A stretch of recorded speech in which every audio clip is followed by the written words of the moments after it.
ನಮಸ್ಕಾರ ಬಂಧುಗಳೇ, ನೀವು ನೋಡ್ತಾ ಇದ್ದೀರಾ ಅಂಗವಿಕಲರ ಅಂತರಾಳ ದಿವ್ಯಾಂಗ್ಜನ್ ಯೂಟ್ಯೂಬ್ ಚಾನೆಲ್ ಇಲ್ಲಿಯವರೆಗೆ ಸಬ್ಸ್ಕ್ರೈಬ್ ಆಗದೇ ಇದ್ದರೆ ದಯಮಾಡಿ ಚಾನೆಲ್ ಸಬ್ಸ್ಕ್ರೈಬ್ ಆಗಿರಿ, ಶೇರ್ ಮಾಡಿರಿ, ಲೈಕ್ ಮಾಡಿರಿ, ಅಭಿಪ್ರಾಯ ಕಮೆಂಟ್ಸ್ ಬಾಕ್ಸ್ನಲ್ಲಿ ತಿಳಿಸಿ.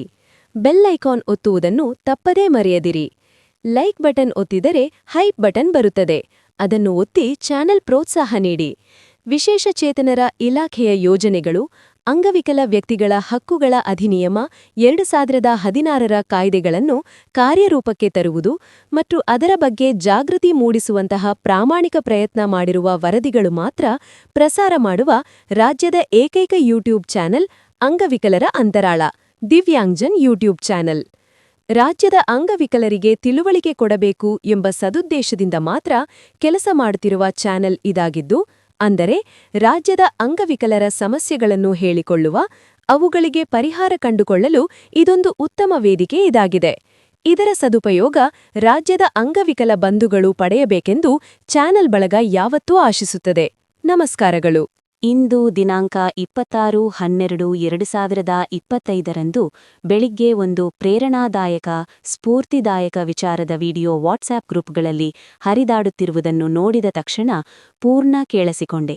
ಆಗ ಮನಸ್ಸಲ್ಲಿ ಹೊಳೆಯಿತು, ಯಾಕೆ ಈ ವಿಡಿಯೋ ನಮ್ಮ ಚಾನೆಲ್ನಲ್ಲಿ, ಅಂದರೆ ಅಂಗವಿಕಲರ ಅಂತರಾಳ ದಿವ್ಯಾಂಗ್ಜನ್ ಯೂಟ್ಯೂಬ್ ಚಾನೆಲ್ನಲ್ಲಿ ಪ್ರಸಾರ ಮಾಡಿ ನಮ್ಮ ವಿಶೇಷಚೇತನ ಬಂಧುಗಳೊಂದಿಗೆ ಒಂದು ಮೋಟಿವೇಶನ್ ವರದಿಯಾಗಿ ಪ್ರಸಾರ ಮಾಡಿ ನಮ್ಮ ವಿಶೇಷಚೇತನರಿಗೆ ಹಂಚಿಕೊಳ್ಳಬಹುದಲ್ಲ ಅನಿಸಿ ಈ ವಿಡಿಯೋ ತಮ್ಮೊಂದಿಗೆ ಹಂಚಿಕೊಳ್ಳುತ್ತಿರುವೆ. ಕೆಲವು ವಿಚಾರಗಳು ಕೇಳಿದಾಕ್ಷಣ ಮನಸ್ಸಿನ ಒಂದು ಮೂಲೆಯಲ್ಲಿ, ಹೌದು, ನಾವೆಲ್ಲ ಕೆಲವು ಸಣ್ಣ ಸಣ್ಣ ವಿಷಯಗಳಿಗೆ, ವಿಚಾರಗಳಿಗೆ ತಕ್ಷಣ ಕೋಪ ಮಾಡಿಕೊಳ್ಳಲು ಪ್ರಾರಂಭ ಮಾಡುತ್ತೇವೆ. ಸ್ವಲ್ಪ ಸಮಾಧಾನವಾದರೆ ಅದೇ ಸಣ್ಣ ವಿಚಾರಕ್ಕೆ ನಾನೇಕೆ ಕೋಪ ಮಾಡಿಕೊಂಡೆ ಅನಿಸುತ್ತದೆ.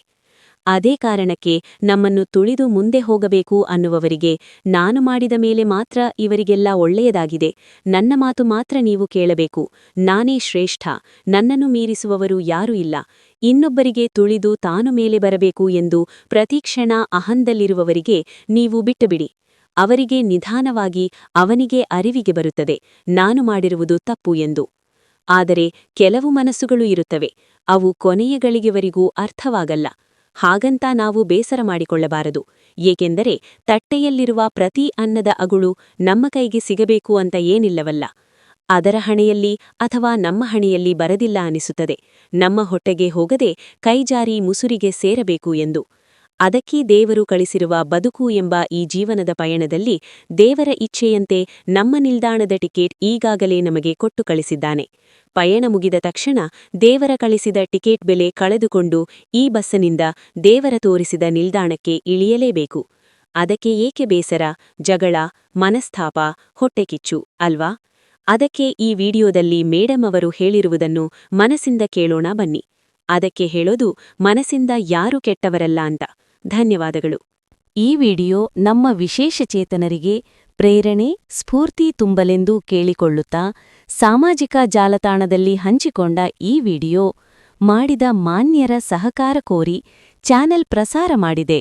ಧನ್ಯವಾದಗಳು. ಹೊತ್ತಿ ಬಸ್ ಹತ್ತದ್ಲಂತೆ. ಬಸ್ ಹತ್ತದಾಗ ಬಸ್ಸಲ್ಲಿ ಪಕ್ಕದಲ್ಲೇನೆ ಒಬ್ಬ ವ್ಯಕ್ತಿ ಕೂತಿದ್ದ. ಇವಳ ಚೀಲನ ಸರಿಪಡಿಸ್ಕೋತಾ ಆಗಾಗ ಇವಳ ಚೀಲ ಆ ವ್ಯಕ್ತಿಗೆ ತಗಲ್ತಾನೆ ಇತ್ತಂತೆ.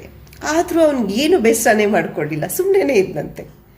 ಇವಳಿಗೆ ಒಂಥರ ಅನ್ನಿಸ್ತಂತೆ, ಇಷ್ಟೊಂದು ಚೀಲಗಳನ್ನ ಹೊತ್ಕೊಂಬಂದ್ಬಿಟ್ಟು ನಾನು ಈತನ್ನ ಅವಾಗವಾಗ ತಗಲ್ಸಿ ತೊಂದರೆ ಕೊಡ್ತಾ ಇದ್ರು ಈತ ಏನು ಕೋಪ ಮಾಡ್ಕೋತಾ ಇಲ್ವಲ್ಲ ಅಂತ ಹೇಳಿಬಿಟ್ಟು, ಕ್ಷಮಿಸಿ, ಇಷ್ಟೊಂದು ಚೀಲಗಳು ಮತ್ತೆ ಮತ್ತೆ ನಿಮಗೆ ತಗಲ್ಸ್ತಾ ಇದ್ದೀನಿ, ನಿಮಗೆ ಕಿರಿಕಿರಿ ಆಗ್ತಾ ಇದೆ ಅನ್ಸುತ್ತೆ, ದಯವಿಟ್ಟು ನನ್ನ ಕ್ಷಮಿಸಿ ಅಂತ ಹೇಳಿಬಿಟ್ಟು, ಯಾಕೆ ನೀವೇನು ದೂರ್ತಾನೆ ಇಲ್ಲ, ನಿಮ್ಗೇನು ಬೇಸರ ಆಗ್ತಾ ಇಲ್ವಾ ಅಂತ ಕೇಳೋದಂತೆ. ಕೋಪ ಬರ್ತಾ ಇಲ್ವಾ ಅಂದಾಗ ವ್ಯಕ್ತಿ ಮುಗುಳ್ನಗ್ತಾ ಹೇಳದ್ನಂತೆ, ನಮ್ಮ ಪ್ರಯಾಣ ಭಾಳ ಚಿಕ್ಕದು, ಯಾಕೆ ಕೋಪ ಮಾಡ್ಕೋಬೇಕು, ನಾನು ಮುಂದಿನ ನಿಲ್ದಾಣ ಬಂದಾಗ ಇಳ್ಕೊಂಡ್ಬಿಡ್ತೀನಿ, ಚಿಕ್ಕ ಚಿಕ್ಕ ವಿಷಯಕ್ಕೆ ಯಾಕೆ ಕಿರಿಕಿರಿ ಆಗಬೇಕು, ನಮ್ಮ ಪ್ರಯಾಣ ಭಾಳ ಚಿಕ್ಕದಲ್ವಾ ಅಂತ ಹೇಳಿದ್ನಂತೆ.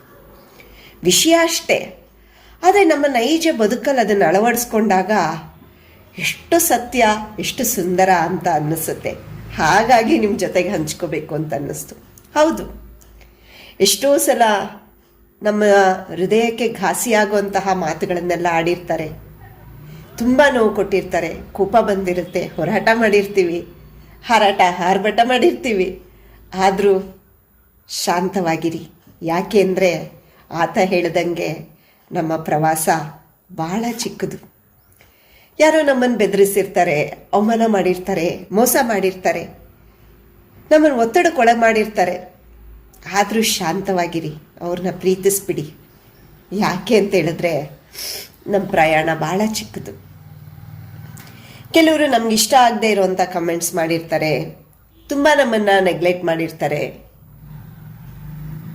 ನಮ್ಮನ್ನು ಎಷ್ಟೋ ಅವಮಾನ ಮಾಡಿರ್ತಾರೆ. ಬೇಸರ ಮಾಡ್ಕೋಬೇಡಿ. ಅವರು ನಿರ್ಲಕ್ಷಿಸಿದ್ರು ಅಂತ ನೀವು ನಿರ್ಲಕ್ಷಿಸಕ್ಕೆ ಹೋಗಬೇಡಿ. ಅವ್ರನ್ನ ಕ್ಷಮಿಸಿ, ಮತ್ತೆ ಅವ್ರನ್ನ ನೀವು ಪ್ರೀತಿಸಿ, ಶಾಂತವಾಗಿದ್ಬಿಡಿ. ಯಾಕೆ ಅಂದರೆ ನಮ್ಮ ಪ್ರಯಾಣ ಭಾಳ ಚಿಕ್ಕದು. ನೆನಪಿರಲಿ ಸ್ನೇಹಿತರೆ, ನಮ್ಮ ಪ್ರವಾಸ ಉದ್ದ ಎಷ್ಟು ಅಂತಲೇ ನಮಗೆ ಗೊತ್ತಿಲ್ಲ. ನಾಳೆ ನಮಗೆ ಏನುಂಟು, ಯಾವ ಪ್ರಯಾಣ ನಮಗಿದೆ, ಯಾವ ಪ್ರಯಾಣದಲ್ಲಿ ನಾವು ಇಳಿಬೇಕು, ನಾವು ಯಾವಾಗ ಯಾವ ನಿಲ್ದಾಣದಲ್ಲಿ ನಿಂತು ಹೋಗ್ತೀವಿ ಅಂತ ಗೊತ್ತಿಲ್ಲ. ಯಾಕೆ ನಮ್ಮಲ್ಲಿ ಜಂಜಾಟ? ನೆನಪಿರಲಿ, ಇನ್ನು ಮುಂದೆ ಆದರೂ ನಿಮ್ಮ ಸ್ನೇಹಿತರನ್ನ, ನಿಮ್ಮ ಕುಟುಂಬದವರನ್ನ ಹೊಗಳುತ್ತಾ, ಅವ್ರನ್ನ ಗೌರವಿಸುತ್ತಾ, ಅವ್ರನ್ನ ಪ್ರೀತಿಸುತ್ತಾ, ಅವ್ರು ಏನೇ ತಪ್ಪು ಮಾಡಿದ್ರು ಕ್ಷಮಿಸುತ್ತಾ ಖುಷಿಯಾಗಿದ್ಬಿಡಿ. ನೆನಪಿರಲಿ, ನಮ್ಮ ಪ್ರವಾಸ ಭಾಳ ಚಿಕ್ಕದು. ನಾವು ಬಯಸಿದ್ದು ಸಿಗುತ್ತೋ ಸಿಗಲ್ವೋ, ಆದರೂ ಬದುಕು ಭಾಳ ಸುಂದರ. ನಮ್ಮ ಮಾರ್ಗದಲ್ಲಿ ನಾವು ಹೇಗೆ ನಡಿಬೇಕೋ ಸತ್ಯವಾಗಿ ನಡೆದು ಬಿಡೋಣ. ಯಾಕೆಂದರೆ ಯಾವ ನಿಲ್ದಾಣಕ್ಕೆ ನಾವು ಇಳಿಬೇಕು ಅನ್ನೋದು ಆ ಭಗವಂತನ ಇಚ್ಛೆ. ಹಾಗಾಗಿ ಸ್ನೇಹಿತರೆ, ಮತ್ತೆ ಮತ್ತೆ ಹೇಳ್ತಾ ಇದ್ದೀನಿ, ಈ ಮಾತನ್ನು ನೆನ್ಪಿಟ್ಕೊಳ್ಳಿ. ನಮ್ಮ ಪ್ರಯಾಣ ಭಾಳ ಚಿಕ್ಕದು. ಎಲ್ಲರನ್ನೂ ಗೌರವಿಸಿ, ಎಲ್ಲರನ್ನೂ ಪ್ರೀತಿಸಿ, ಆನಂದವಾಗಿರಿ. ಇಷ್ಟ ಆಯ್ತಾ? ಎಷ್ಟು ಒಳ್ಳೆ ಸಂದೇಶ ಅಲ್ವಾ? ಧನ್ಯವಾದಗಳು.